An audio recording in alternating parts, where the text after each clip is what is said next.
mais le fait d'enseigner ou d'étudier la Torah à un niveau où on introduit des notions de Pnimiut Torah tout en faisant attention à savoir que en fait, on n'étudie pas la Kabbalah. C'est-à-dire, on utilise des notions et des mots de Kabbalah pour pouvoir mieux comprendre.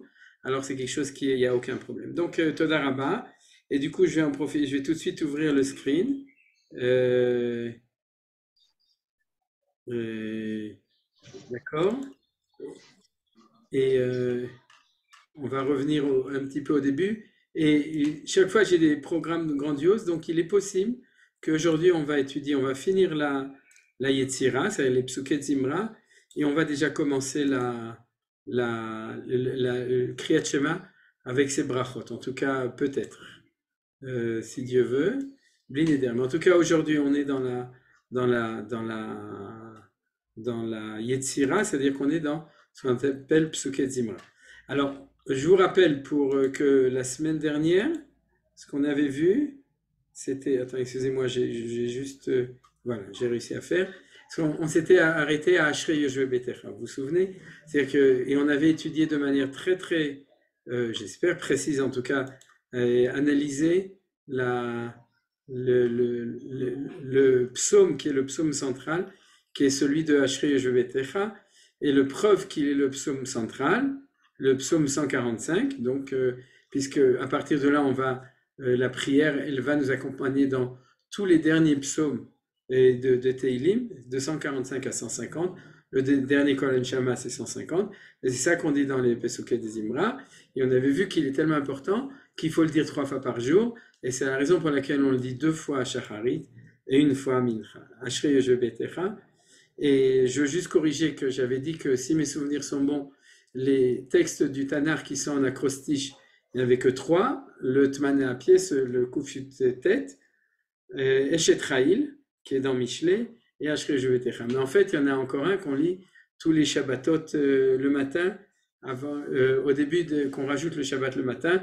Maintenant, j'ai pas vérifié parce que c'est juste pour dire que je l'avais oublié, et à mon avis, c'est les 4 seuls, mais peut-être que je me trompe encore. Et c'est pas très important, juste pour corriger. Alors donc maintenant, ce qu'on va voir aujourd'hui, c'est les psaumes qui sont de 146 jusqu'à 150 et qui forment, avec Ashrei Yoshua le noyau central de Psuké de Zimra. Et pourquoi ils forment le noyau central de Psuké de Zimra? Ça s'appelle d'ailleurs les louanges journalières. Et à l'origine, c'était ça qui était ce qu'on appelle les Psuket des Zimra, c'est-à-dire c'est de réciter des psaumes, de toute façon ce qui est logique, mais spécialement ces six prakim de Teilim, de 145 à 150, Kouf Memhei, Kouf Nun, pour ceux qui suivent en ivrit. Alors, qu'est-ce qu'ils ont de spécial, vous vous souvenez? C'est que l'idée de la Yetzira, c'est en fin de compte, d'exprimer sa relation vis-à-vis d'Akadosh Baruch Hu dans le monde sensible. Le monde sensible, c'est l'esthétique et c'est la musique. C'est-à-dire qu'il y en a d'autres, mais si vous voulez, par rapport à Akadosh Baruch Hu, la contemplation du monde que Akadosh Baruch Hu il a fait, et le fait de l'exprimer par quelque chose qui est au niveau de l'oreille, c'est la musique. C'est-à-dire ou la musique ou la poésie de manière générale. Parce que la poésie, même quand elle n'est pas chantée, ça s'appelle un shir. En hébreu, la poésie, c'est un chant. Il est chant par sa manière d'être écrit et non pas forcément par l'air qui est chanté. Ceci dit, il y a des ta'amim dans Teilim, ta'amemet, c'est-à-dire les ta'amim de Teilim, et donc c'est des ta'amim qui se sont perdus dans la plupart des communautés, pas dans tous. En tout cas, chez les Ashkenazim, on les a perdus. On connaît pas, on ne sait pas lire les ta'amim de Emet. On connaît les ta'amim de la Torah et des Nevim. Nevim et des Megillot. Les Megillot, c'est des Ktubim, mais les Ta'am Emet, on ne les connaît pas. Je sais que par Dan Be'eri, un Rav Dan Be'eri, que dans la communauté halabite, il y a une tradition de Ta'am Emet. Et Yosef, est-ce que chez les Marocains, il y a une tradition de Ta'amim de Emet? Il y a une tradition de Ta'amim, simplement, on chante plus ou moins tous de la même manière la Teilim. Oui, d'accord. Mais il y a pas, c'est pas une lecture qui est liée avec les Ta'amim. Kadma. Elle est liée avec les Ta'amim, mais ce qui se lit Rabbi à un moment donné ne se lit pas toujours Rabbi de la même manière. Oui. Ah, Si yes. je l'appelle Tamé Emet, oui. Alors à ce moment-là, oui. Ouais. Emet, c'est Il y a des- Michelet. Pardon, excusez-moi, mais il y a des tamim marocains. Il y a des tamis marocains. Très bien. Oui. Qu'est-ce qu'il le dit? C'est shalom. Shalom. Toda rabba shalom. Shalom aleichem. Et En ah oui, Algérie, ce qui a marqué Marlène était en plus. oui, bien sûr. Shalom Shem. C'est pas Nachon. grave, je suis prête. Ishtok et Goufo. Amen, amen. Mais en tout cas, si vous voulez, traditionnellement, quand on étudiait sur des parchemins, etc., quand on était les enfants étudiaient, chantaient tout le Tanakh, etc. Ce serait intéressant de savoir si chez les Yéménites il y a Ta'am et Emet, la vérité, je ne sais pas. Mais Emet, c'est des rachetés votes, hein, c'est pas la vérité. C'est Teilim, Michelet et Aleph, j'ai oublié, qu'est-ce que c'est? Iyov, Job, Michelet et Teilim, c'est-à-dire c'est les livres des Ketubim qui sont pas des Megillah. Autre qui avait des ta'amim, c'est ça une manière de chanter, mais les ta'amim, c'est ce qui est écrit, comme vous savez, au-dessus. Alors de nouveau, normalement, Psuké des Imra, on devrait le chanter, et en effet, le Shabbat, on le chante. C'est-à-dire que Shabbat, chez les Sfaradim, chez les Ashkenazim, non, mais chez les Sfaradim, on chante les Pesukim. Quelqu'un qui a le temps, ou bien chez les Breslovers aussi, on le chante toute la journée, apparemment ils ont le temps. Et donc, mais le principe dans la Zimrat, vous pouvez dire, c'est le fait aussi que c'est de la poésie. C'est-à-dire, c'est de la poésie hébraïque. Maintenant, on va voir qu'il y a dedans toute la contemplation, entre autres. D'ailleurs, les thèmes des Psuké Zimra, on les avait vus dans Baruch She'amar. C'est-à-dire, quand on dit Baruch Zé, etc., Vayolam, Baruch Omer, c'est-à-dire, on chante Dieu sur le fait qu'il a créé un très beau monde, on chante Dieu sur le fait qu'il a créé le peuple juif, qu'il y a providence sur le peuple juif, sur Eretz Israël, etc. Eh bien, tous ces thèmes-là, c'est les thèmes des psukim de Teilim de ces 6 chapitres. Maintenant, vous me direz, c'est pas les thèmes des autres, oui. Mais je ne suis pas un spécialiste de Teilim, mais je suppose que quand les Chachamim ont décidé que c'était ça le minimum du standard, parce que de nouveau, minimum, si on veut lire moins, on peut, lire plus, on peut, mais c'est qu'ils ont trouvé qu'il y avait une quintessence dedans des choses. Alors, la première chose, Alléluia, Alléli, Nafshi et Hachem, d'accord? C'est-à-dire que cette ouverture du Nafshi, c'est-à-dire que on exprime, en fait, l'expression de nous-mêmes, de notre propre. Bien entendu, c'est David qui le disait, mais c'est malgré tout. Alors, on va pas du tout faire une étude de tout. On va regarder un tout petit peu des choses qui nous montrent les thèmes. Alors, le premier thème, c'est le thème de la nature, et là, vous l'avez. C'est-à-dire, de nouveau, je le lis en ivrite, Ose Shamay Vares et Ayam et Kol Asher Bam, qui sont des thèmes de général, de la nature en général. Ensuite, Ose Mishpad la Shukim Noten Lechem Ravim, Hashem Matir Asurim, Hashem Bokeach Ivrim, Hashem Zokek Ufim, Hashem Oev Tzadikim. Si vous voulez, là, vous avez une ressemblance aussi avec les Birkot HaShachar, etc. C'est-à-dire, c'est notre être à nous. Mais autant, au début, c'était dans le monde de la Asiya, on remerciait d'eux qui étaient Pokeach Ivrim, Zokef Kefufim, Nachon, etc., Matira Surim. Autant ici, on remercie Akadosh Baruch Hu du fait que y a tout ça dans le monde et Tzadikim. On va voir que énormément, David Avéler va revenir sur les Tzadikim et les Chassidim dedans. C'est-à-dire que c'est aussi une louange à Dieu qui s'occupe des Tzadikim et des Chassidim. Et c'est important. C'est-à-dire, alors il y a en plus les Guérim, Yatom, Volmana, etc. Et on a fini, mais on finit avec Imloch Hashem Leolam et le Kair Tzion. Parce que ça va revenir tout le temps. Dans Teilim, on est des Juifs d'Eretz Israël, des Juifs de Tzion, des Juifs de Jérusalem, du Beth Amikdash, etc. Maintenant, tous ces prakim sont des louanges.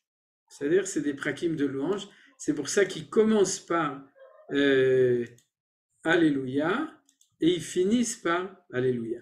C'est pour ça que la Gemara dit que ça s'appelle un Hallel. Mais c'est un Hallel de tous les jours. On pourrait dire, on avait déjà étudié ça une fois. C'est pas le Hallel des choses grandioses. C'est le Hallel de remercier Hachem pour le métro boulot dodo. Vous vous souvenez de ça, d'accord? Ou d'où viens-je, où vais-je et qui suis-je? De Coluche. Nachon. Et c'est en fin de compte, tu loues Akadosh Baruch Hu pour ton quotidien, pour ouvrir les yeux et voir combien Akadosh Baruch Hu, il fait tout ça. Et il fait le monde qui est beau, il fait Israël qui est belle, il fait le peuple d'Israël, il fait les tzadikim, il s'occupe d'eux, etc. Voilà. On passe au chapitre suivant parce qu'on survole les choses. C'est-à-dire, de nouveau, Alléluia, et Alléluia, c'est on loue Akadosh Baruch Hu. Et de nouveau, c'est pas le Hallel Agadol ou le Hallel de Mitzrayim, c'est-à-dire sur les grands miracles, c'est le Hallel pour le quotidien. Alors vous avez Yerushalayim, Yitre Israël Echanes, on est Yerushalayim, mais ensuite vous voyez, Arofel Ishbourelev ou Machabes Laspotam, Akadosh Baruch Hu qui est un bon psychologue, qui s'occupe de chacun dans ses malheurs et tout. Et ensuite, on a de nouveau la contemplation de la nature. Les étoiles, on ne les avait pas vues dans le Pérec d'avant. Moné Mispar, les Kochavim, le Chulam, Shemot Ikra, d'accord, qui donnent des noms, etc. Et ensuite, on a de nouveau sur les personnes, les Anavim, les gens qui sont humbles, etc. Et ensuite, de nouveau, la nature. Amechase Shamayim Be'avim, Amechin La'aretz Matar, Amatzmiach Harim Chatzir, Noten Live Malachma, Livne Orev Asher Ikraou. C'est-à-dire que le fait que Hachem donne, qu'on a vu dans Poteach et Yadecha, il fait la pluie, il fait les nuages, il donne la subsistance de chacun. De nouveau, c'est retrouver Akadosh Baruch Hu dans une contemplation nature. Je ne sais pas si je vous l'avais déjà dit ou non, mais on avait étudié, je crois que c'était cette année ou l'année dernière, on l'avait vu dans la Gemara, que Asur Litpalel Bemakom Shen Bo Chalonot. Vous vous souvenez, on l'avait déjà vu ou non? On n'a pas le droit de prier dans un endroit où il n'y a pas de Chalonot. Pour paraphraser Manitou, on dirait Makom Shen Bo Chalonot En Bo Chalomot. C'est-à-dire que si jamais il n'y a pas de fenêtre, il n'y a pas comment s'envoler pour rêver. Et surtout, moi je sais qu'un endroit où il y a des Chalonot à Yerushalayim, et que tu vois où Yerushalayim, et que tu vois la nature, alors c'est comme ça que tu vas mieux prier Pesukei Dezimra. C'est-à-dire c'est ça qui a marqué ici. Après, bien entendu, dans la morale, c'est pas la sélection naturelle, la loi du plus fort, etc. Si tu contemples la nature, tu contemples une nature de Hakadosh Baruch Hu qui s'occupe non seulement des gens qui sont forts, mais aussi de ceux qui sont faibles, des natures, des créatures du monde qui sont faibles. C'est pas le fort qui écrase le faible, au contraire, etc. D'accord? Ceux qui ont la crainte. Et puis on arrive de nouveau à Yerushalayim. Vous vous souvenez de ce chant? Shabechi Yerushalayim, etc. C'est Yerushalayim, celui qui donne la bracha. Et on revient de nouveau à Noten, Shele Katsamer, Kfor, Kaefer, Yefazer. Il y a tout le temps le peuple juif, les tzadikim, Jérusalem et la nature. Anoten, Shele Katsamer, Kfor, Kaefer, Yefazer. Pour ceux du Canada, c'est pas un chidouche. Mais pour le Yerushalmim, c'est quelque chose. On voit David Amelech parler de la neige parce qu'à Yerushalem, il neige en moyenne une fois tous les ans ou deux les ans. Mashlir kacho kefitim, lifne karato miyamod, yashlach dvaro veyamsem yashev rucho, izelu maï miyagi dvaro liakov rameshan Israël, lo asachen lechol. De nouveau, la parole de Dieu est comparée comme dans la Torah, dans Parashat Vezot Abracha, avec la pluie, avec l'eau, etc. Mais c'est nouveau, c'est important, c'est dans la contemplation. On passe au suivant, le 148, d'ailleurs qui est peut-être au milieu, s'il y a 45, 46, 47, 48, non, 49, 50. Il n'est pas vraiment au milieu, il est plutôt au milieu, et je l'ai mis en ordre, parce que c'est celui qui, au niveau de la contemplation de la nature, c'est celui qui est le plus important pour ça. Alléluia, Alléluia et Adonai min hashamayim, Alléluia b'amromim, Alléluia kol malachav el kol tseva'av, Alléluia shemesh ve'areach, Alléluia koch ve'or, Alléluia shem hashamayim asher ve'amayim asher ma'al hashamayim, Alléluia shem Adonai ki utziva ve'nibra'u, vayamidem la'al olam chok natan ve'lo ya'avor. Tout ça, c'est que la nature, d'accord? Chok natan, c'est le fait que le monde entier est régi par les lois de la nature. Donc il loue, David, pour nous, il loue les lois de la nature qui sont derrière la nature. Alléluia. Et tout ça, c'était sur le ciel. Vous voyez, jusqu'à maintenant, c'est le ciel, les anges, Shemei Hashamim, etc. Maintenant, on descend sur terre. Alléluia et Adonai minaret staninim v'chol teomot. Donc c'est, en fin de compte, c'est les profondeurs de la mer. Eshuva alarat shelek vikitor ruach se'ara osa devaro. Et Harim. Excusez-moi, j'ai un problème. Tout petit problème technique d'un truc qui s'est mis au milieu. Voilà. Et Harim v'chol gvot etzveri v'chol arazim, achaya v'chol bema remez v'tzipor kanaf, malcheret v'chol misarim v'chol shoftei haaretz. C'est-à-dire c'est non seulement les animaux, les plantes, mais c'est aussi les hommes. Et bachurim v'gam betulot zekemim neharim, ça c'est dans le peuple juif, ceux qui sont ensemble pour chanter et danser devant Akadosh Baruch Hu, Alléluia Shem Adonai, Kinisgav Shomo Levado, Odo Aleretz Veshamayim. Donc on retrouve Yarem Keren Lamot Ila Lechol Chasidav Livnei Israël Korah Levia. Donc vous voyez, je l'ai lu, mais parce que c'est le Pérec qui est la quintessence de ces psukés de Zimra qui voient toute la beauté du monde. D'accord? Alors ça, c'est très très beau et très important. Et là apparaît les chassidim. Les chassidim qui sont les chassidim, c'est justement ceux-là. Ceux-là qui étaient 1 heure avant la tfila, 1 heure dans la tfila, 1 heure après la tfila pour contempler, ceux qui prient avec le lever du soleil et le coucher du soleil, chassidim arishonim, c'est-à-dire qui prient avec le netz, et on va le voir, c'est-à-dire qu'ils prient en harmonie avec le cycle de la journée, et qui bassof ceux qui arrivent aussi à la prophétie. Parce que les chassidim, c'est ceux qui se préparent à la prophétie, contrairement aux tzadikim. Les tzadikim, c'est les justes de ce monde, et les chassidim de David Amelech, pas les chassidim du Baal Shem Tov, mais c'est pas très loin, d'accord, les chassidim séfarades, c'est ceux qui sont en recherche de l'au-delà de la justesse, d'arriver vers la spiritualité, et donc vers la prophétie en temps de prophétie. Alors, Shirul Adonai Shir Chadash, Seilato, Bikal Chassidim. Alors surtout, les chassidim ne sont pas, comme on l'a appris dans la paracha, pas pour dire que les autres sont pas juifs ou qui sont pas bien. Mais il y a ceux qui sont, donc après il y a Israël et tout, la danse, il y a Alzu Chassidim Bechavod, de nouveau, donc tout ce Pérec, il parle des chassidim, c'est pour ça qu'à la fin, la Sod Baem Mishpat Katuv, Adar ou L'chol Chassidim, Alléluia.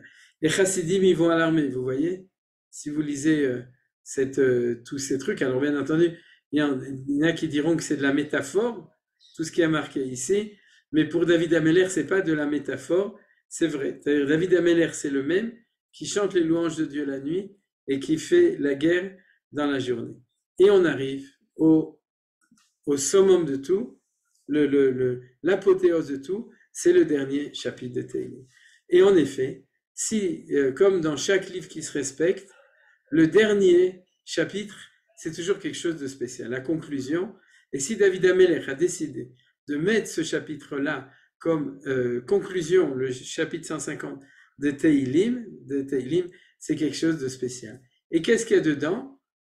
Allélu el bekotsho alubirke auzo, mais alubiro alukirov gudlo, tout ça c'est la grandeur, mais en fin de compte c'est la musique. C'est-à-dire, on avait déjà expliqué que entre la vision et l'ouïe, dans la civilisation, on pourrait dire occidentale qui vient des Grecs, c'est ainsi que le Nazir avec David Cohen explique, le sens le plus haut, c'est le sens de la vision, d'accord? Parce qu'il y a quelque chose, on peut mesurer, il y a une mémoire beaucoup plus objective, une connaissance dans la vision.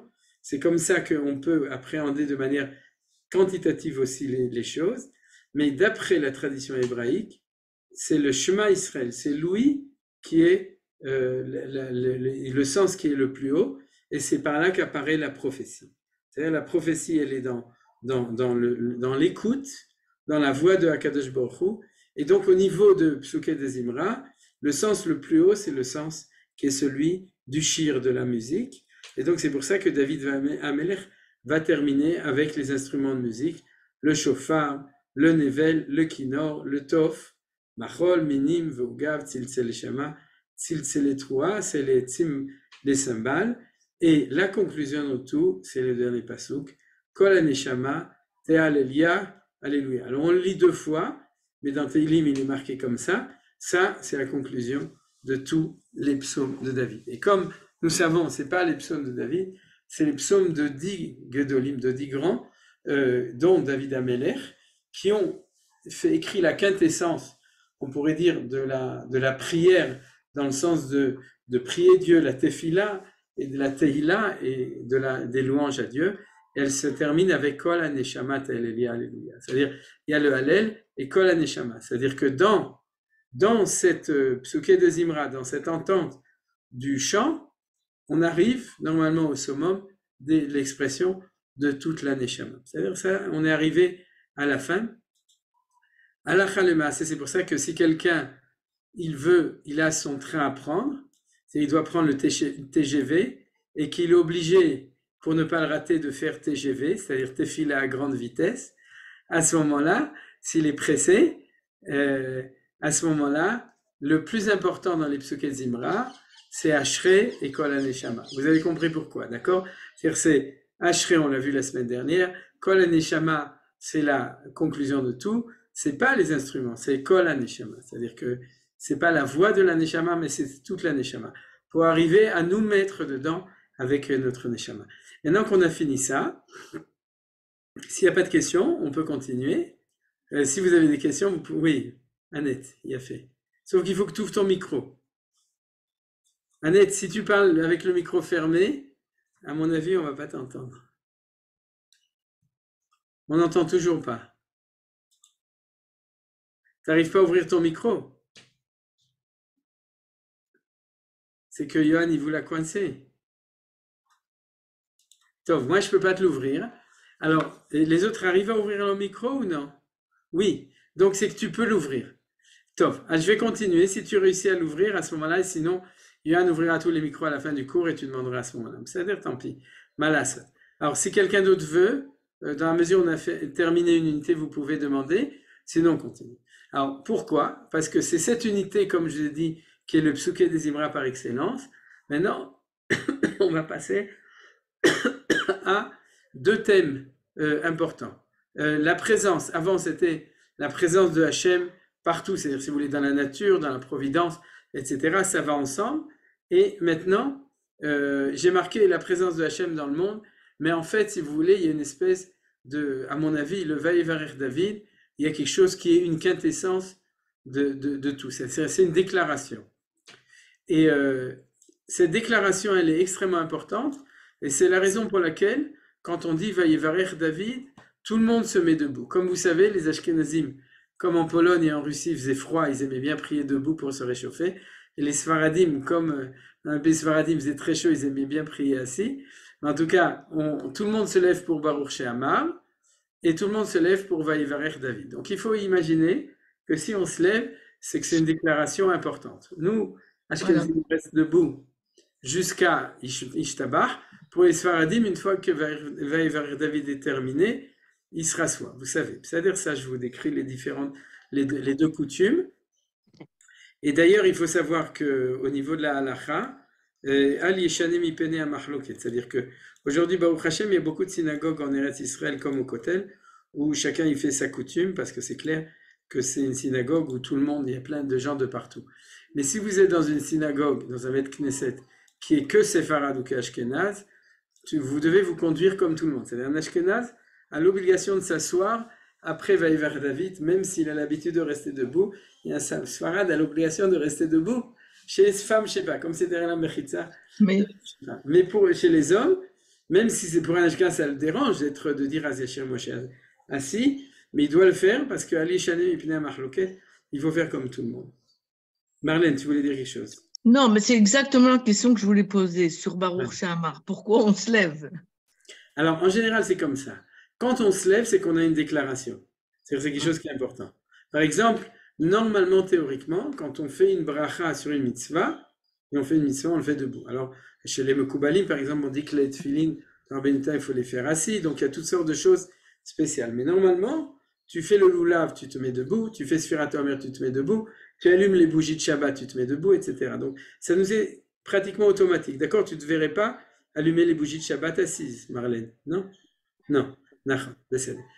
Sauf Chas v'Shalom, bien entendu, comme c'est pas une obligation absolue, c'est l'expression de notre respect du fait que c'est quelque chose d'important. C'est quelqu'un ne peut pas, il n'est pas obligé, d'accord? C'est-à-dire que quand pour toutes les raisons, et vous le savez, quelqu'un doit rester assis, quelqu'un doit rester allongé, il peut tout faire de la manière dont il est, c'est-à-dire dans la situation où il se trouve, parce que ce qui est important, c'est que quand tu peux, c'est le garde à pas la garde à vue, le garde à vous, c'est-à-dire tu te lèves parce que c'est important, c'est tout. Il n'y a pas d'autre chose. C'est-à-dire Baruch She'amar, donc on se met debout. Ishtabar pour les Ashkenazim, c'est comme Baruch She'amar, donc on se met debout aussi. C'est-à-dire et Vaïvarer David, on va voir pourquoi c'est tellement important et du coup pourquoi on se met debout. Alors, c'est un passage qui est vraiment perdu dans le Tanakh, puisque c'est dans Divrei Yamim, les chroniques, chapitre 29. Alors pourquoi il est tellement important? Tout d'abord, parce que c'est le seul endroit du Tanakh où sont dans le tiercé dans l'ordre, sont les 7 sphirotes inférieures de la Kabbalah. D'accord? C'est-à-dire que les 3 sphirotes supérieures qui s'appellent Chokhmah, et Bina et Vadat, qui sont en Rachetevot Chabad. Vous savez, Chabad c'est Chokhmah, Bina, Vadat, se trouvent dans la Torah dans Parashat Pekudei. C'est-à-dire, Va'amali oto bechokhmah ou vitvuna ou bedat la'asot bechol melacha. C'est-à-dire qu'ils apparaissent dans la Torah. Par contre, vous dites, mais c'est quoi cette invention des kabbalistes, des sphirot, etc. Où est-ce qu'ils sont marqués dans le Tanakh? Alors ils sont marqués. Maintenant, il y a un petit peu d'autres endroits, mais le seul endroit où ils sont dans l'ordre, c'est ce passage. Alors vous imaginez bien pourquoi ceux qui savent de quoi ils parlent ont compris que ce passage perdu dans Divrei Yamim était un passage tellement important. Alors regardez, c'est marqué comme ça, et c'est pour ça qu'on se met debout, Vayivarech David. Donc David fait une bracha, l'Enekolakal. Donc en fait, vous avez compris que c'est une bracha exceptionnelle. Parce que nous, on ne dit pas Baruch ata Hashem Elokeinu melech haolam, Lecha Hashem Agdula, Boré Prietz, etc. Sinon, on n'aurait déjà plus envie de manger la pomme tellement ça a pris le temps. Mais Vayivar David et Hashem l'Enekolakal, Vayomer David. Donc c'est une bracha que David fait devant toute l'assemblée. Si c'est devant toute l'assemblée, vous imaginez bien que c'est une bracha nationale, d'accord? C'est une bracha spéciale. Et il dit comme ça, Baruch ata Hashem, ça on connaît. Jusqu'à là, c'est une bracha connue.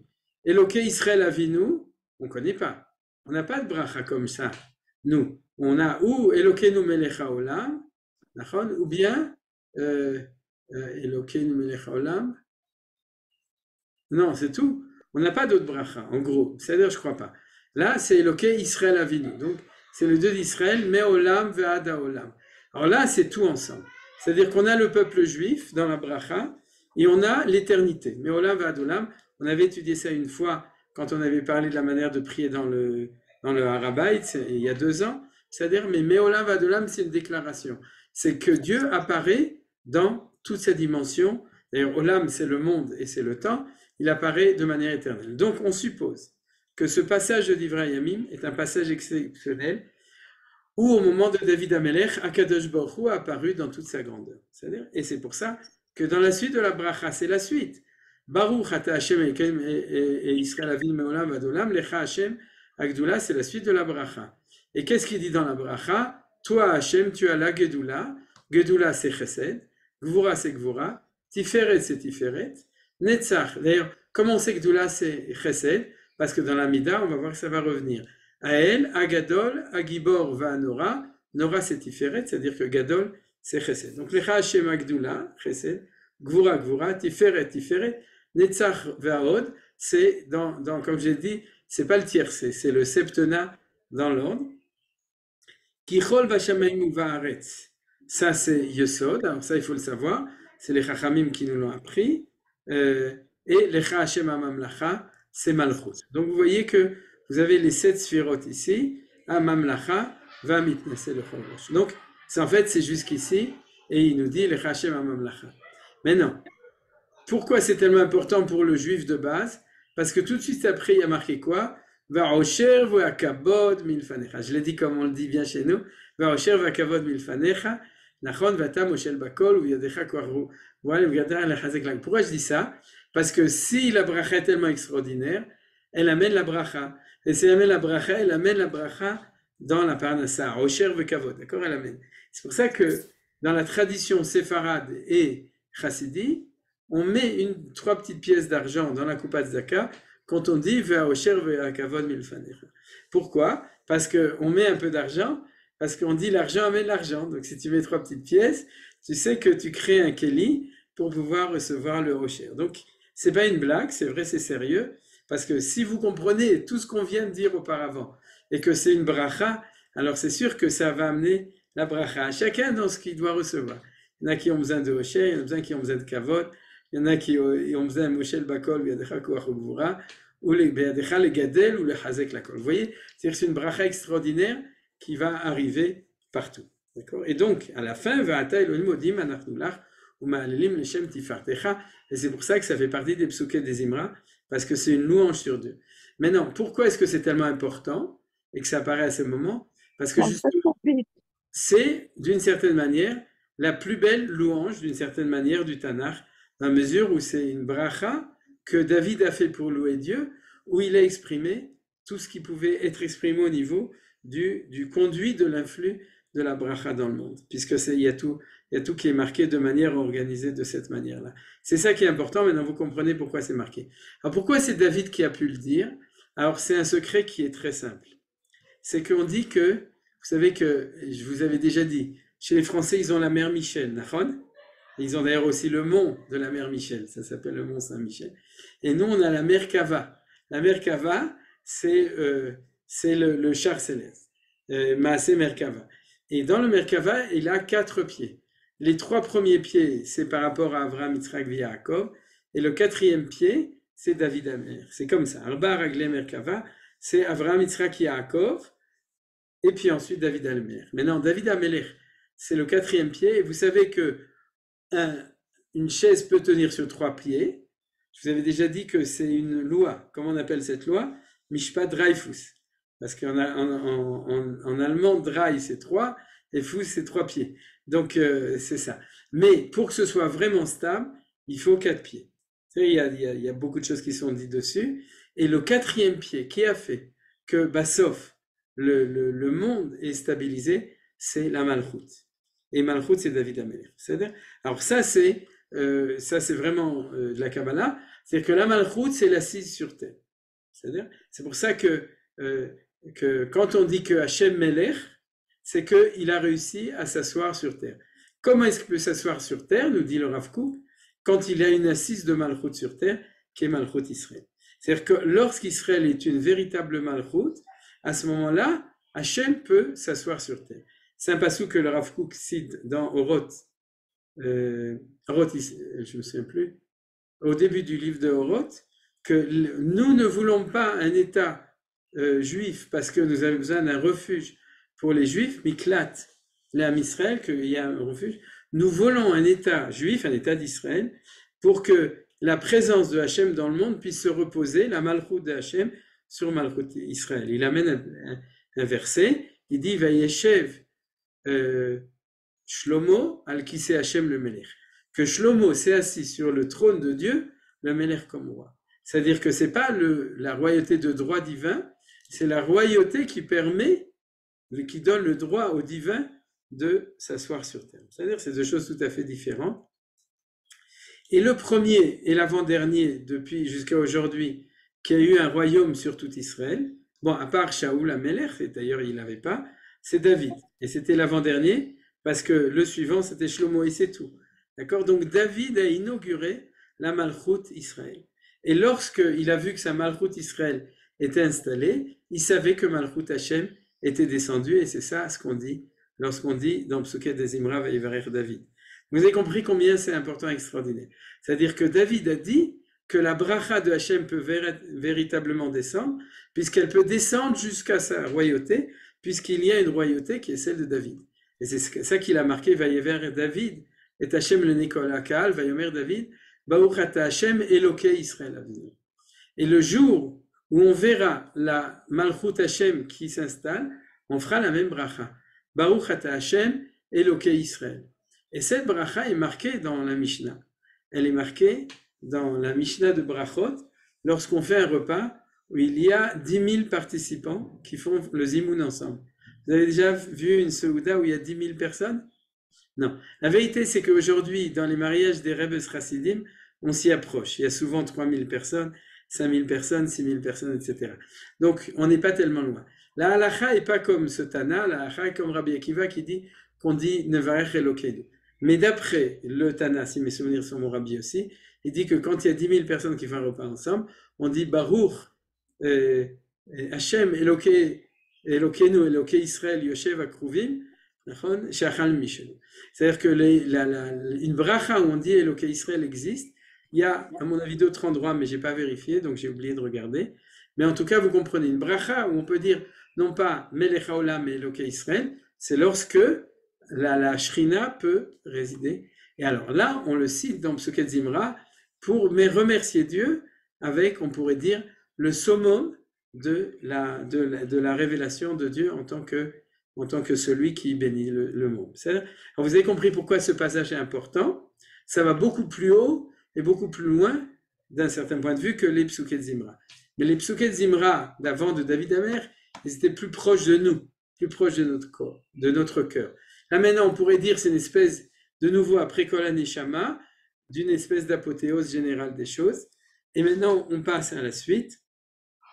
C'est un texte différent qui fait transition dans Nehemia. En fait, dans le Sidour, on croit que ça continue sans crier guerre. On dit Va'ata Elokeinu modima nachnu lecha u'le'Hashem tiratecha viva rechu shem kvodecha u'mamor kol bracha u'teila. En plus, dans le Sidour, ça continue naturellement et il y a un vavachibur. Alors, on croit que c'est le même texte, mais c'est un autre texte. Le texte de Nehemia, en fait, c'est un texte qui fait transition entre les deux thèmes qu'il y a eu avant et le suivant, qu'on va tout de suite voir. Ataou Hashem levadecha atasita et hashamayim b'shem Hashem v'chol tzvam haaretz v'chol hayam v'chol hashamayim v'atamcha et kulam u'tzvar Hashem lecha mishtachavim. Ça vous rappelle le thème des Teilim de David Amelech. C'est-à-dire ça le reprend. Maintenant, qu'est-ce qui se passe? C'est la suite de Nehemia.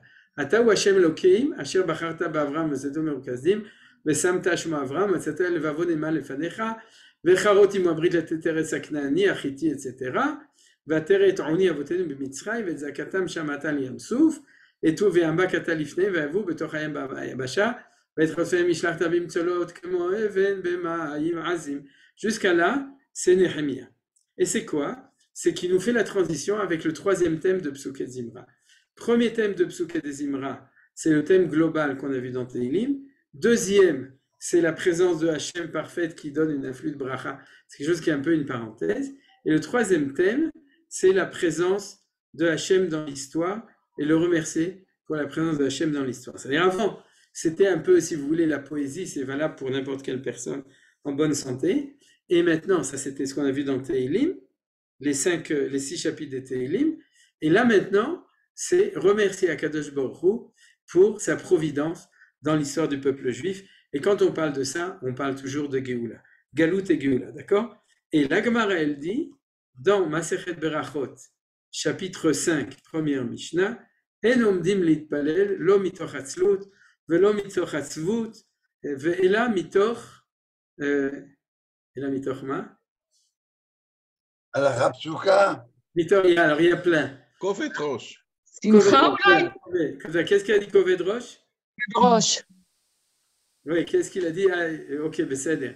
Il y a fait mot. Dans la Mishnah, il y a marqué Mitoch Koved Rosh. Et dans la Gemara, il y a d'autres possibilités. Mitor Alakha Psuka, ce qu'a dit Yosef, et aussi Ela Mitor Simcha Shel Mitzvah.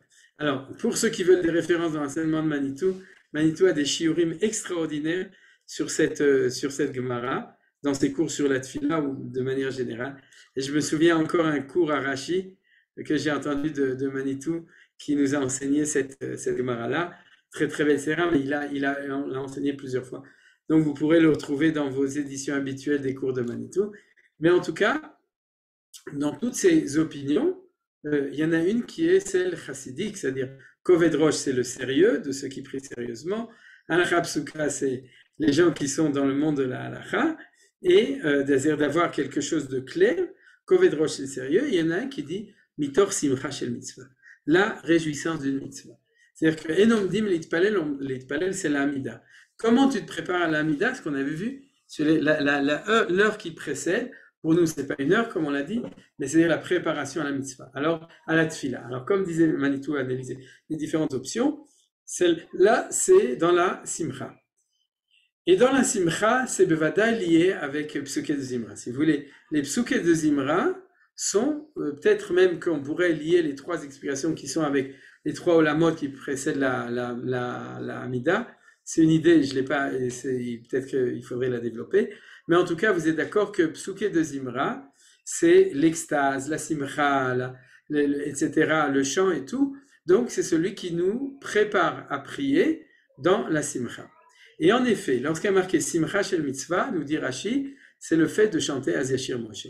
Alors, je me suis toujours demandé pourquoi est-ce que Rashi disait que c'était simcha shel mitzvah, parce que c'est simcha. Mais comment ça peut être simcha shel mitzvah? Vous comprenez ma question? C'est-à-dire, on aurait dû dire simcha shel geoula. D'accord? Mais Rashi a dit non. Si les chachamim ont institué la shirat hayam, c'est parce qu'ils ont dit simcha shel mitzvah. Et puis ce Shabbat, je me suis trouvé une réponse, parce que j'étais déjà en train de réfléchir pour le cours. Et je vais vous dire la réponse que j'ai eue. Vous êtes d'accord?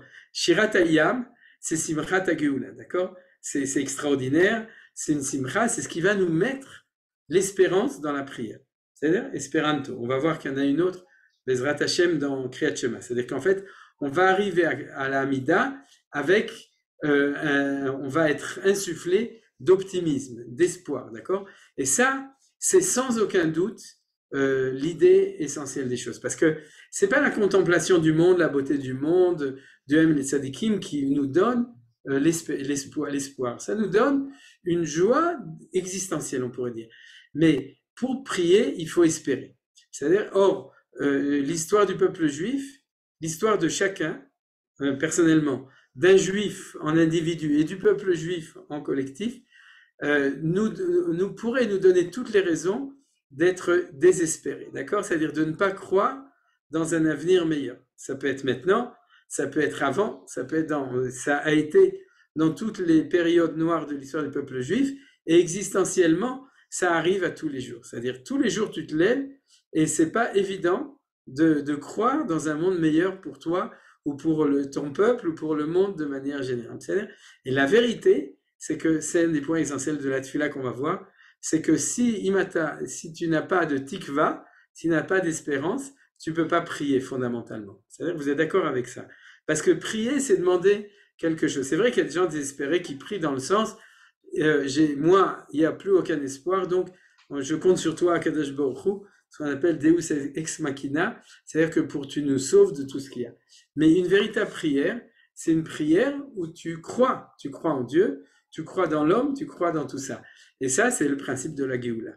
C'est-à-dire le principe de la Géoula, c'est de croire que, quelle que soit la situation dans le monde, Bassof, en fin de compte, le monde va vers un monde meilleur. C'est-à-dire, c'est la Emouna, Géoula, Mashiach, Olam Haba, etc. Vous savez que les Goïms croient dans l'Apocalypse, c'est-à-dire qu'ils croient que le monde va disparaître. Donc ils n'ont pas, a priori, ils croient dans la mort, à la fin de la vie, ils croient dans la destruction du monde, etc. Donc le message, comme disait Manitou, que l'univers a trouvé dans la Torah a priori, c'est la croyance dans tout ça. Alors ça, c'est avec ça qu'on finit les Pesukei Zimra. On va finir les Pesukei Zimra avec cet insufflement d'espoir de Shirat HaGeula, le chant de la Géoula, c'est ce qu'on appelle la Simcha Shel Mitzvah.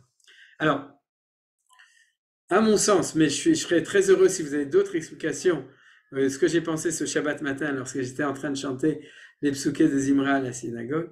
Qu'est-ce que je me suis dit? Je me suis dit que, vous savez qu'aujourd'hui, dans la pédagogie moderne, on dit quelque chose de très important. Si tu veux donner des kelim, des ustensiles, des instruments à tes enfants ou à tes élèves pour qu'ils réussissent dans la vie, il faut bien entendu leur donner des valeurs et des interdits, mais il faut leur insuffler ce qu'on appelle le bitachon etzmi. Il faut leur dire tout le temps, t'es quelqu'un de bien, tu vas réussir. Il faut pas leur dire des bêtises, mais il faut leur dire atatov, veyetov, c'est-à-dire tu es bien et tu vas réussir, etc. Et ceux qui n'ont pas reçu ça quand ils étaient jeunes, qui ont reçu de leurs parents ou de leurs éducateurs, qui leur ont dit tu es nul, tu vas jamais réussir, en général la psychanalyse explique qu'ils font tout pour ne pas réussir, pour prouver que leurs parents ou leurs éducateurs avaient raison pour dire qu'ils étaient nuls. Donc, il faut passer le Nil.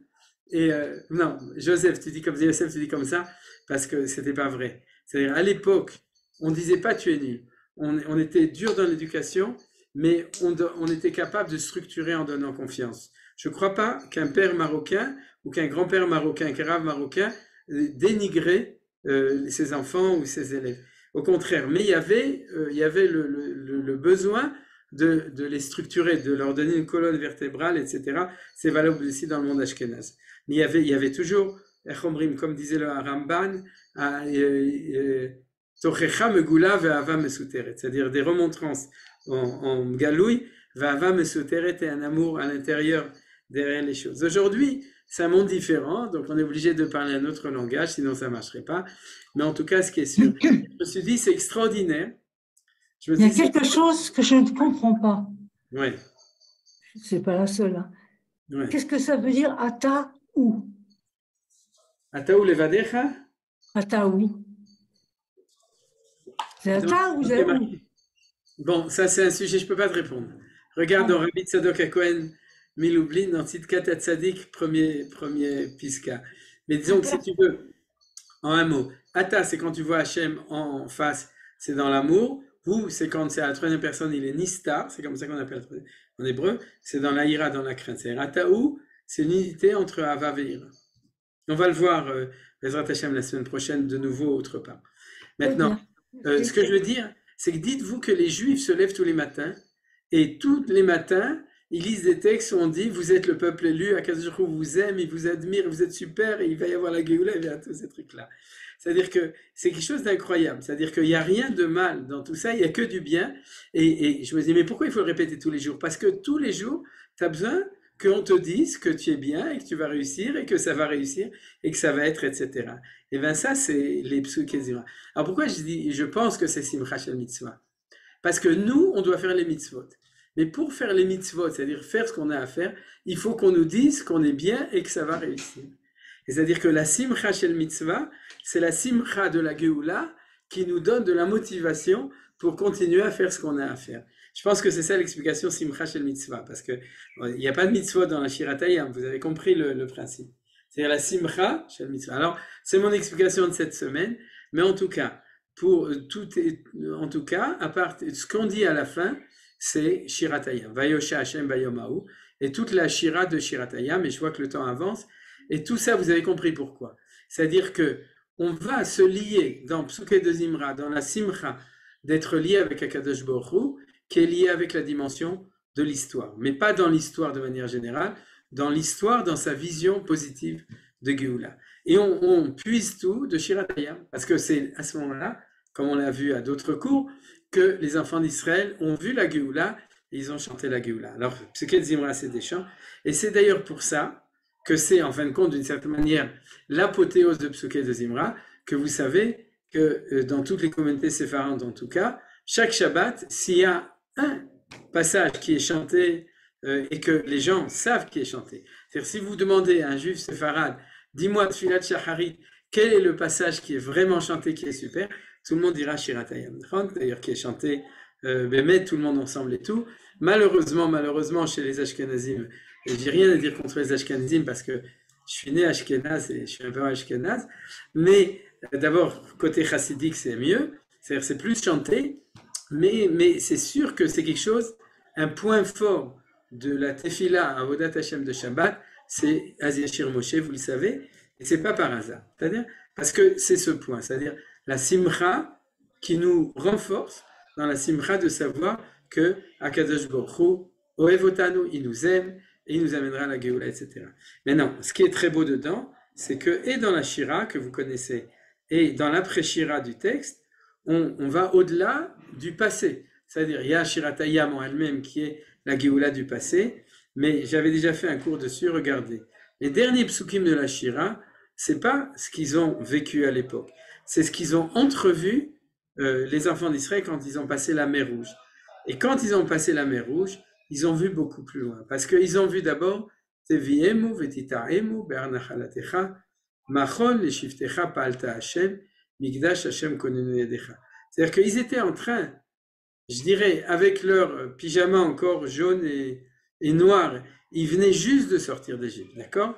Ils étaient en train de passer la mer Rouge et ils ont vu le Beth Amikdash en Eretz Israël qui va être construit 400 ans après par Shlomo HaMelech à Yerushalayim. C'est-à-dire qu'ils ont vu dans leur Géoula, ils ont vu beaucoup plus loin dans la Géoula. J'avais déjà fait un cours entier que ça c'est le secret de Ra'ata Shifra Lahem Ashelora Yecheskel Ben Bouzi. Et il y a le secret de la Géoula de Triat HaMetim dans Az Yashir Moshe. C'est-à-dire que dans leur vécu de Géoula, on pourrait dire au présent, ils ont entrevu toutes les processus de Géoula, non pas dans une manière historique, mais dans une espérance de Géoula. Et donc la première chose, c'est qu'ils ont vu le Beth Amikdash, vous voyez, c'est ces versets-là, et ensuite ils ont vu Hashem Yimloch, le Olam Va'ed, c'est-à-dire qu'ils ont vu, et d'ailleurs le Olam Va'ed, traduit le Olam ou le Mea Almaya, on revient Mea Olam, Ina Olam, c'est-à-dire qu'ils ont entrevu l'éternité de la Géoula. Et c'est pour ça qu'après ce dernier verset 19, qui est une conclusion beaucoup plus prosaïque, Chachamim nous ont amené la Géoula Atida, qu'il a donné à Mlucha ou Moshe el Bagoïm, c'est-à-dire que tout d'abord, il y a la Géoula de manière générale, que Hachem, il est Moshe el Bagoïm, et les deux versets importants qui ne sont pas dans Shirat Hayam, qui sont en Ovadia et Zacharia, Va'alu Moshe ve'Arsel lishpot et Aresav, Va'ital Adonai Melucha, Va'ya Adonai le Melech al kol haaretz, Va'yom ha'ui Adonai echad u'shemo echad. Et vous savez que ça, c'est l'apothéose et la Géoula Shlema. Parce que tout d'abord, dans le verset d'Ovadia, c'est la Géoula de notre temps, la Géoula de l'exil de Édom, puisque Va'alu Moshe ve'Arsel lishpot et Aresav, c'est-à-dire lorsque nous allons conquérir Jérusalem, c'est à ce moment-là que nous avons conquis, nous sommes pas conquis, nous mettons en jugement d'accusation le Vatican. C'est-à-dire, ou bien, je ne sais pas comment ça s'appelle chez les orthodoxes, etc. Vous comprenez, c'est-à-dire revenir à Jérusalem, c'est ça le processus essentiel de la fin de l'exil de Édom et de la Géoula de notre temps. Et c'est ce qui est marqué dans ce verset. Et le dernier verset qui est le plus important, parce que Rachid explique comme ça, Vaya Hashem le Melech al kol haaretz, c'est-à-dire on sera dans un temps messianique où Dieu sera vraiment la divinité du monde entier. Et à ce moment-là, non seulement Hashem Echad, ça fait depuis la création, ou depuis le mont Sinaï que Dieu est Echad, mais Shemo Echad, c'est-à-dire son nom sera reconnu dans son unité comme le nom pour le monde entier. Donc ce verset-là, c'est comme ça Rachid qui dit Hashem Sheu Echad Arshav, Yeshemo Echad Le'atid Lavo. C'est l'Atid Lavo, et on reprendra quand on étudiera la phrase du schéma, on reprendra cette phrase. Mais vous avez compris ce qu'on dit quand on lit ce passage de Psuket des Zimra, qui est celui qui est, on pourrait dire, toute cette Simra de Géoula. Et bien entendu, après on a Ishtabach, qui sont que des Shvachot, Shir, Zimra, Tishbachot, Zimra, d'ailleurs il y en a plus, il y en a 18. C'est ce que, il me semble qu'il y en a 18. Si mes souvenirs sont bons, c'est ce qui est marqué dans le Shara Kavanah. En tout cas, il y a au 18 ou 13, mais on termine tout ça. Et le temps est terminé aussi. Donc, je pensais qu'on passerait à Bria, mais j'espère que je peux fermer. J'espère que vous avez eu la Hargasha, le sentiment qu'on a fait une analyse du Olam HaYetzira dans toutes ces différentes composantes de Psuket Zimra, qui Be'ezrat Hashem pour chacun de nous permettra d'être plus mechouba, d'être plus lié avec notre prière, et avec notre kal, avec notre sebour, et notre neshama, et notre nefesh aleli nafshi et Hashem, et notre neshama, et de mieux prier, d'être pour nous, pour Akadosh Baruch Hu, et pour Am Israël, pour le monde, de rajouter encore plus au niveau de la tefila. Voilà, Zéou, donc est-ce que quelqu'un a une question à poser, ou deux ou trois? Ah, Yofi, Annette, t'arrives à ouvrir? Non? Alors, il y a deux solutions. Annette, on ne t'entend pas. Ou dès que Yohan ira. Oui, je vais ouvrir le micro. Merci, voilà. Vas-y, Annette. Yofi. Bueno. Je voudrais vous demander quelque chose. Kol haneshama te Alléluia. Qu'est-ce que ça veut dire haneshama? C'est une forme bizarre de phrase. C'est kol neshama. M'habitons haneshama.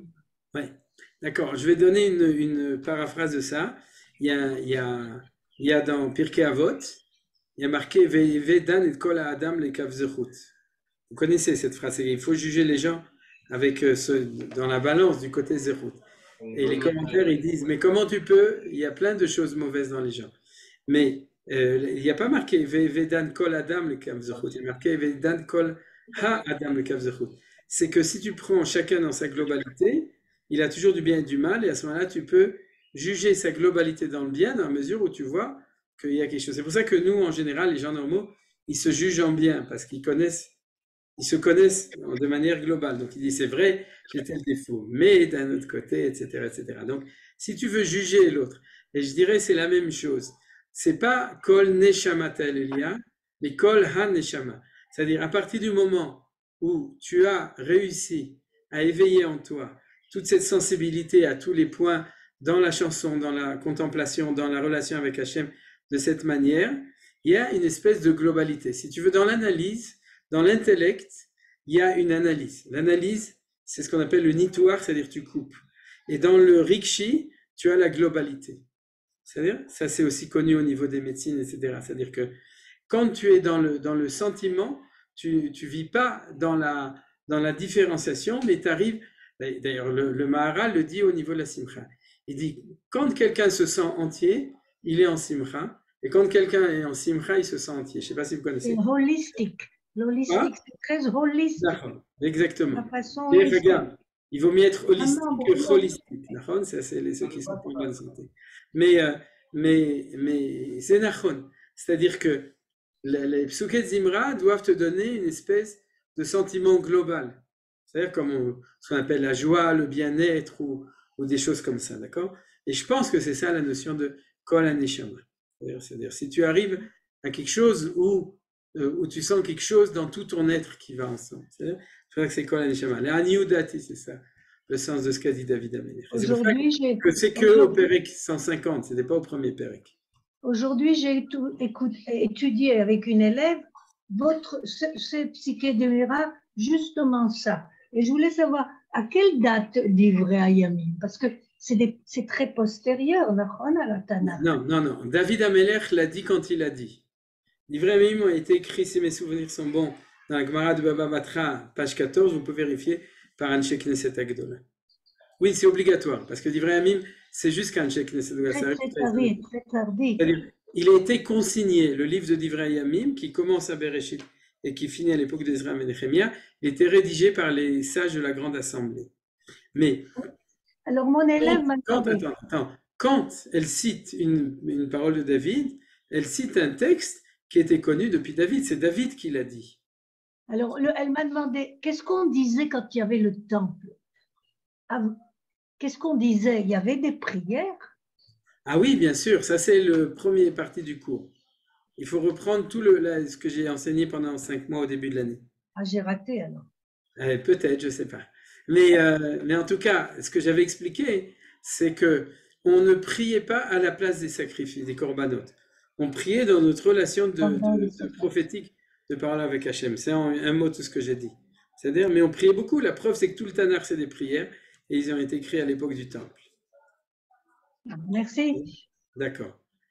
Pour abonder dans votre sens, à propos de la psychologie moderne, on dit aussi que le sentiment de gratitude, il apporte finalement des bienfaits à soi-même. Pas seulement sur le remerciement à quelqu'un, mais il procure du bien à la personne qui le ressent. Il a fait, très bien, Nachan. Et c'est tout à fait comme ça. C'est-à-dire que, parce que je ne sais pas si la contemplation de la nature amène tellement, mais la contemplation de la nature ou de l'histoire ou du peuple, etc., vu en relation avec Hachem, ce qu'on appelle la que ça amène du bien à la personne. Et on ne prie pas uniquement pour s'amener du bien, mais on prie aussi pour s'amener du bien. C'est-à-dire pour vous commencer la journée, Shacharit, en se liant avec Hachem et en se faisant du bien. D'accord? C'est-à-dire, Annette a parlé d'une approche holistique. Je dirais avec ce qu'on a appris aujourd'hui que c'est une approche allélolistique. Allélistique, d'accord? C'est le hol est marqué dedans. Il a fait Todara Bashulamit. Où est-ce qu'on trouve la Yesod dans la décomposition? Kedula, Gibula, Tipelen, Netzachod. On n'a pas Yesod. Et regarde. C'est marqué dans. Je me souviens plus où c'est, si c'est dans le Shara Kavanot ou c'est autre part, mais en tout cas c'est marqué Mefourash et c'est expliqué qui colle Bachamay Varetz. C'est dans Yesod. Qui colle Bachamay. D'abord colle Bachem Belaret Avraham Bakol. Regarde le Ramban et les Mekoubalim. Ils disent que la notion de kol c'est Yesod toujours et Bachamay Varetz parce que c'est, si tu veux, dans la Torah t'as Hasoud, Malchut c'est Eretz et ce qui est au-dessus c'est Shamaim. Tu sais, au niveau de Zun, c'est-à-dire de Hashpa, et c'est le Yesod qui fait le lien entre les deux. Et quand Yosef y parle, ça me fait peur, parce que au cours d'avant, tu m'as posé une colle qui colle, au nom de Manitou, et j'ai aucune idée. Mais la vérité, il y a un livre que je vais regarder, c'est Tzadik Yesod Olam sur Megillat Ruth, et à mon avis, ça vient de là-bas, mais il faut le retrouver. C'est un des Yonim qui le dit. C'est pas des gars de Vilna, peut-être, je ne sais pas. Bon, si un jour tu as une réponse, maintenant que tu m'as posé la question et que ça me dérange, alors est-ce que les Ashkenazim prennent les deux tzitziot, Tilim du début pour Baruch Shama? Je pense que oui. Oui, je crois que oui. Et Vaïbal à David? Je ne suis pas sûr. Est-ce qu'il y a des Ashkenazim? Non, Claude, c'est ma référence. Claude Iminag Ashkenazi, non, alors on ne prend pas. Mais il faut savoir que c'est Alpisot. Le fait de prendre les deux tzitziot, c'est aussi c'est relié avec la Kabbalah. Donc c'est pour ça que les Sfaradim le font. Non, il est possible. Pas tous. J'ai trouvé un seul livre, c'est Parad qui le fait. Ouais. Moi, je ne le fais pas. Mais il y a, bon, j'ai trouvé dans un bouquin. Mais c'est pas obligatoire. Moi, je t'ai demandé de ne pas parler ici. D'accord, ok, ben c'est bien. Alors, on continue. Vous avez encore une question? Non, mais par rapport les livres marocains, Attends, Youssef, il y a Tania qui a voulu parler une seconde. Après, il y a un principe Je de voulais l'église. revenir sur le sentiment de globalité quand on dit Kol Haneshama Tehalelia. Oui, C'est vraiment, on devrait arriver à un sentiment d'union avec tous les autres et aussi d'union avec tout ce qui vit. Nachon. Nachon, Tania. Mais je pense que c'est mamash la quintessence de Psuket Zimra. Exactement. Parce que tu vois bien que c'était le thème de tout ça. Nachon, Baruch Shema. C'est-à-dire comment. Alors, de nouveau, c'est des thèmes qui sont connus, comme a dit Anne, dans les conceptions globales, holistiques, etc. des choses. Et on se dit, est-ce que dans la Torah, il y a? Mais bien sûr. D'abord parce que on doit se sentir lié avec tout. D'abord avec tous les juifs. Quand on prie, on doit se sentir lié avec tout le clan Israël. Et vous vous souvenez que c'est parce que c'est devenu célèbre que au début de Shara Kavanot, le Harizal, il dit qu'avant de commencer la prière, il dit Ani mechave leshatef et atzmi im klal Israël kem mitzvot ve'ahavta l'erecha kamocha, et tu dois te sentir, etc.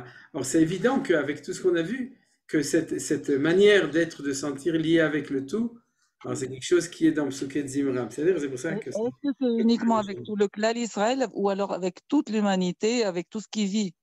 Oui, avec tout. Avec tout, si on peut. Et parce que c'est ça qui a marqué dans les Teilim, Tanim b'chol teomot, Malcheret b'chol umim, Shoftim b'chol softe haaretz, etc. C'est-à-dire, oui, si c'est possible. Et comme aujourd'hui, c'est très important dans la vision moderne des choses, cette volonté de se sentir en harmonie, etc. Alors vous pourrez dire c'est une mode. Non, c'est pas une mode, c'est une modalité. Pour les gens qui ne sont pas encore debout. Ok, Youssef, tu voulais dire quelque chose encore? dans le même sens, dans le Rav Hutner dit une chose magnifique. Quel lien il y a entre le Teilim et la Refoua? Alors, c'est un verset. Les Païnu Hashem qui Teila Tenuata.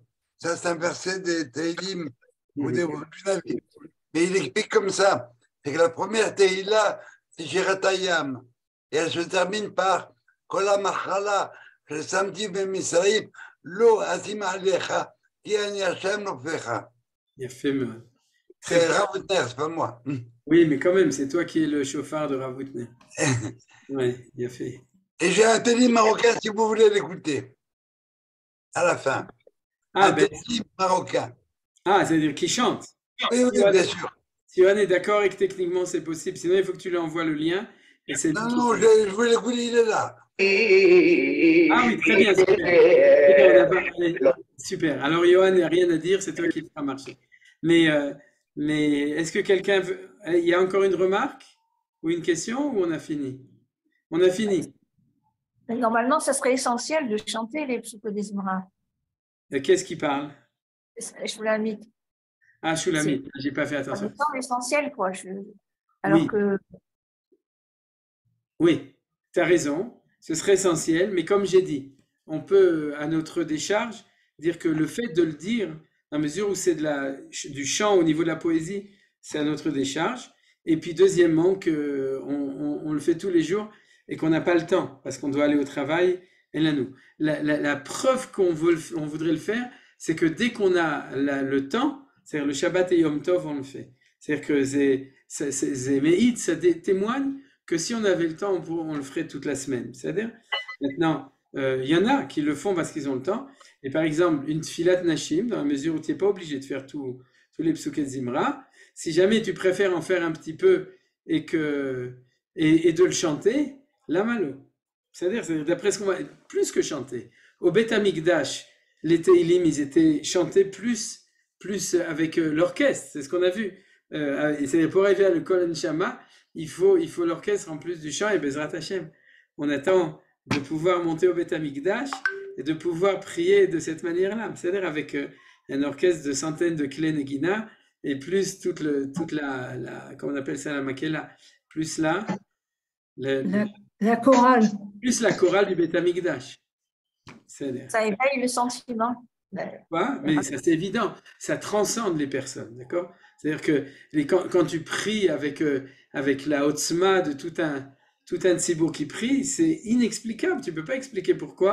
Est-ce que tu rentres vraiment tu es élevé par ça de manière extraordinaire.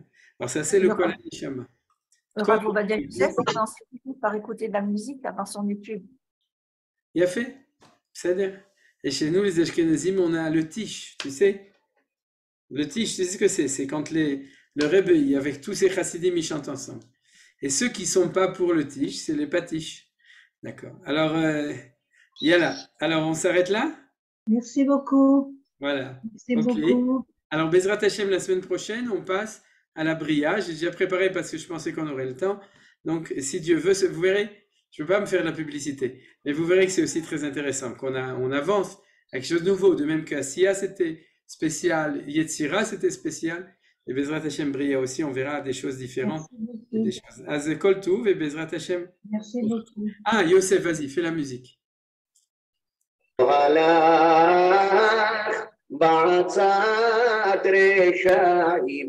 ובדרך החטאים לא עמד, ומושב לצים לא ישב, כי אם בתורת אדוני